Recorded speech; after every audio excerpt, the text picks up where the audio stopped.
The rain fell softly that evening, painting silver trails on the glass windows of a half-empty house. Inside, laughter was absent. The once warm hum of a home had faded into the dull echo of a lonely kitchen clock. Amid the quiet stood a little girl, barefoot, clutching her small toy rabbit and staring at the door that never seemed to open soon enough. Her name was Emma, 6 years old, bright as sunlight, but tonight, her eyes were tired, her spirit dimmed.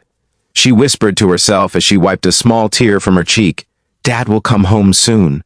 But he didn't, at least not yet. Her tiny hands trembled as she looked around the living room, where empty bottles lay beside her mother's half-asleep figure on the couch. The woman's beauty was buried under smudged makeup and bitterness. "Emma," she muttered without opening her eyes, "clean this mess up before your dad comes. You want him to see how useless you are?" Emma nodded, though the words cut her small heart. She didn't know how to make her mother happy anymore. All she knew was that when Dad came home, things felt lighter, safer. So she began to clean, picking up glass shards, folding scattered clothes, and whispering lullabies to herself in the dim glow of a single lamp. Maybe if everything looks nice, Mom won't shout tonight. Before we continue, if this story touches your heart, don't forget to like, comment, and subscribe to Whispers of Kindness. Every story here is a reminder that even in the darkest nights, kindness still whispers through. The sound of a car engine outside made Emma's heart skip. She rushed to the door, her tiny feet pattering across the cold floor. "Daddy!" she cried as the door opened. A tall man stepped in, drenched from the rain, his tie loose, his eyes weary, but softening instantly when he saw her. "Emma Bear," he whispered, kneeling to hug her. "Did you wait long?" Her arms wrapped around his neck. "Mom said clean all this before you came home." "I tried, Daddy. I really tried."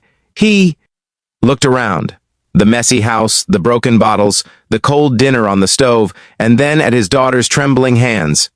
Something broke inside him, not just sadness but guilt.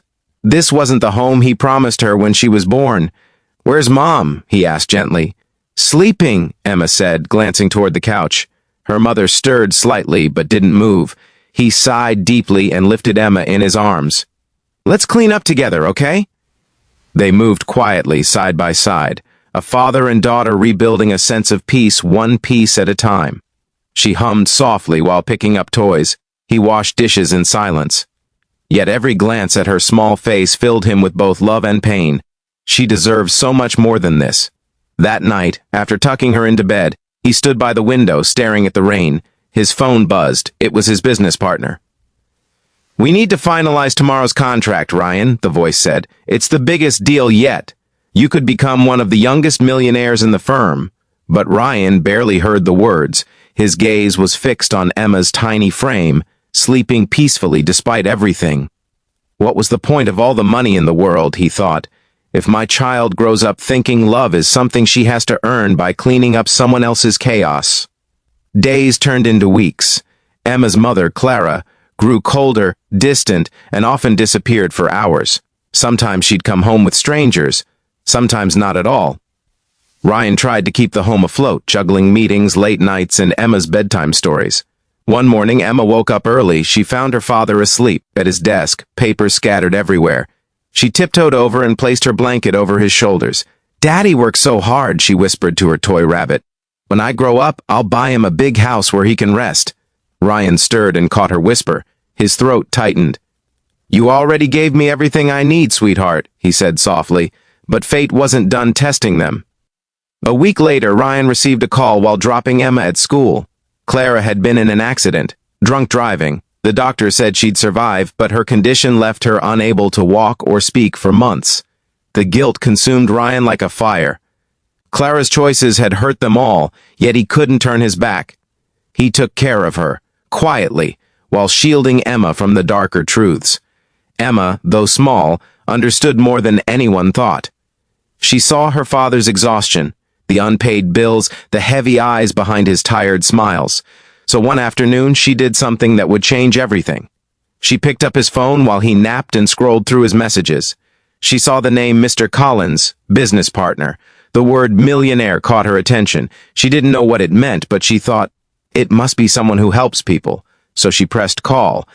When the man answered, she said in her small, trembling voice, Hi, sir. My name is Emma. I'm Ryan's daughter. Daddy works really hard, but he never smiles anymore. Can you please help my daddy become a millionaire? Mr. Collins chuckled softly. Emma, your dad already is one. He just doesn't know it yet. That call spread through the company like wildfire. The next day, Ryan arrived at work confused to find everyone applauding. Mr. Collins approached him with a grin. You've been too humble for too long, Ryan. The board approved your partnership. Your daughter's call reminded us who you really are. Ryan stood speechless. Emma called them? He smiled through tears, realizing the innocence of her love had opened doors his ambition never could. That evening, he came home early with flowers and a box of Emma's favorite cupcakes. She ran to him, squealing, Daddy, you're smiling again! He knelt, tears streaming down his cheeks. Because of you, sweetheart, you made Daddy the happiest man alive. Years passed. Emma grew up in a home filled with warmth, laughter, and gentle music instead of broken bottles and shouting. Ryan built his fortune not just in business but in kindness, creating programs for single parents and children in need, but he never forgot the night his little girl cleaned a house that wasn't hers to fix, whispering hope into the silence. One afternoon when Emma was 12, a reporter came to interview Ryan for a magazine titled The Millionaire Who Gives It All Away. When the interviewer asked, What made you change your life? Ryan smiled. A little girl once called my business partner and said, My dad works really hard, but he never smiles anymore. That little girl reminded me what real wealth is. If you felt the love, courage, and kindness in this story, take a moment to like, share, and subscribe to Whispers of Kindness, where every story reminds us that love, not money, is what truly makes a person rich. Years later, when Ryan passed away peacefully, Emma stood beside his grave with tears and a gentle smile. She wasn't sad, not really, because she knew her father lived exactly the way he wanted, not as a millionaire with money, but as a millionaire in love. She whispered softly, the wind carrying her words across the golden horizon, Daddy, I cleaned everything just like you taught me. The world's a little kinder now. And somewhere, she could almost hear his voice again, warm, proud, eternal. You've always been my little millionaire, Emma.